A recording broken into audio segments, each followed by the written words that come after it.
Kenapa gue meninggalkan usaha kontraktor gue dan masuk di industri kopi, buka warung kopi? Ini teman-teman ada beberapa pertanyaan dari teman-teman soal ini. Nah, gue mau coba jawab. Nah, ini sekedar sharing aja, tidak ada maksud untuk menjelekkan profesi tertentu ya. Dan gue juga membangun usaha gue ini punya plus dan minus gitu. Bukan berarti kontraktor itu usaha yang minus, enggak. Kontraktor itu usaha yang gimana, enggak juga. Atau bisnis kopi itu yang oke banget, enggak juga. Jadi gue pengen sekedar sharing dan teman-teman bisa sama-sama belajar kita. Nah, pertama-tama gue jujur ya, gue dapetin banyak hal dari usaha kontraktor gue. Secara uang teman-teman tahu ya, dunia kontraktor itu sekali gebuk bisa 2-3 tahun makan kita. Dan jujur gue dapat uangnya gitu dengan gue membangun fokus di usaha kontraktor gue.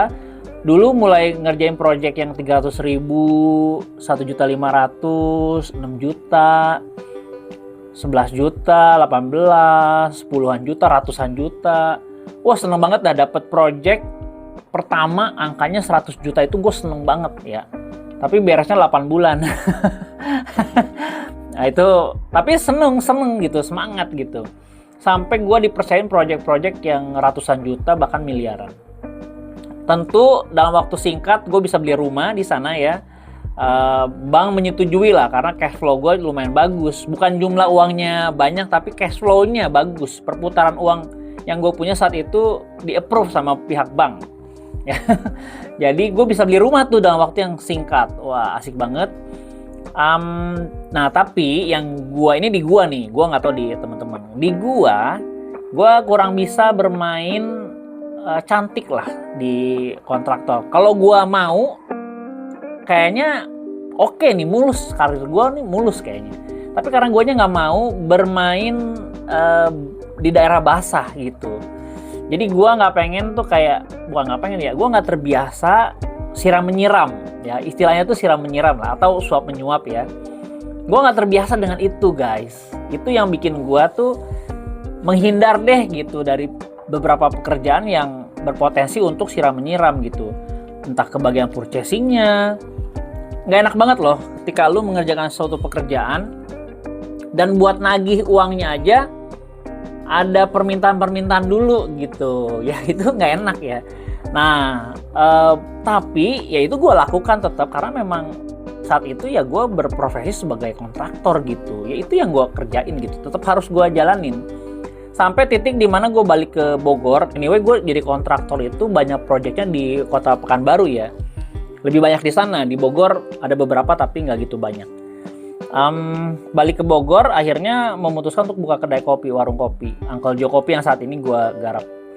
Nah, 2 tahun gue bikin kedai kopi, ada satu perasaan yang nggak gue dapetin di dunia kontraktor, yaitu perasaan happy ya. Bukan, ini gue tidak bermaksud bilang bahwa lu punya warung kopi jadi happy, enggak. Ini di gue aja, ini sharing pengalaman gue aja. Yang lain tentu pasti berbeda. Ya gue dapetin aktualisasi diri di Uncle Joe Kopi. Ya jujur gue bisa bilang tanpa Uncle Joe Kopi gue nggak mungkin bisa di titik yang sekarang. Ya bukan karena lebih kaya dibanding dulu, enggak, tapi karena gue merasa lebih happy. Gitu, gue merasa lebih berguna buat orang lain.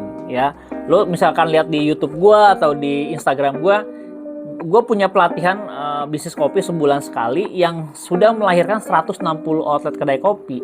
Dan gue menjadi konsultan beberapa coffee shop dan gue membina atau mementoring 300-an orang baik dalam grup maupun personal. Wah, itu gue merasa berguna. Itu yang tidak gue dapetin di dunia kontraktor. Ya gue merasa berguna dan disitulah lo seperti yang lo tahu sendiri ya, dalam teori Maslow, kalau lo merasa berguna buat orang lain, lo aktualisasi diri dan lu berdampak, berimpact sama orang lain, lu merasa bahagia.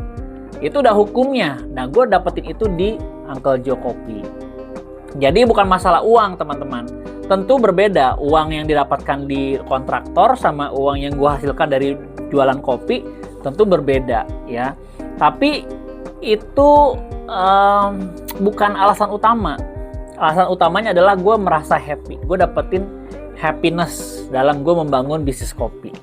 Nah, kurang lebih itu yang menjadi alasan gue kenapa mulai fokus sejak 2020 lagi menerima proyek-proyek kontraktor. Gue lebih mengerjakan proyek-proyek yang sejalan sama apa yang gue kerjain sekarang, yaitu bisnis kopi.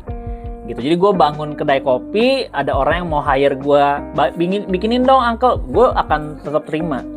Selama masih kapasitas gue masih sanggup gitu ya. Jadi kurang lebih itu yang menjadi dasar atau alasan kenapa gue fokus ke industri kopi, ke warung kopi gua dibanding di kontraktor gua. Ya, sharing aja itu teman-teman, tidak ada yang perlu ditanggepin secara khusus ataupun gua harus bangun kedai kopi juga, enggak juga ya. Itu karena di jalurnya gua menemukan jalannya tuh di sini. Belum tentu akan sama di kalian. Nah, anyway, itu aja sharing yang gue bisa sharing ke teman-teman. Kalau misalkan kalian punya pengalaman yang sama atau experience atau punya pandangan, boleh coba share di komen, bisa kita ngobrol bareng, kita bisa saling belajar satu sama lain. Thank you.